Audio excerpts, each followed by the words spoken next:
حضور صلی اللہ تعالی علیہ وسلم نے فرمایا جو شخص بیماری سے فوت ہوا، جو شخص، قربان جاؤں میرے محبوب نے بیماری کا نام ہی نہیں لیا، فرمایا کوئی بھی بیماری ہو، فرمایا جو آدمی بیماری سے فوت ہوا اللہ اسے شہادت کی موت عطا فرمائے گا، اور وہ عذاب قبر سے اور قبر کے امتحان سے بھی محفوظ رہے گا، اور حضور فرماتے ہیں اس کو صبح اور شام جنت کے باغوں میں سے رزق دیا جائے گا۔ جو کسی بھی بیماری سے مرا، یہ لوگ بیماری سے مر رہے ہیں تو لوگوں نے اچھوت سمجھ رہے ہیں، اچھوت، یہ اچھوت نہیں ہے، اس لیے کہ لوارث نہیں، یہ خدا رسول کے ماننے والے ہیں،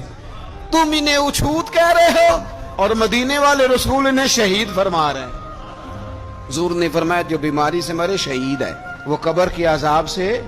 محفوظ رہے گا اور جنت کے باغوں میں سے اللہ رزق دے گا۔ لوگ کہتے ہیں دیکھو جی بڑا تانگ ہو کے دنیا سے گیا ہے، تو اس بندے کو بھی عذاب قبر نہیں ہوتا۔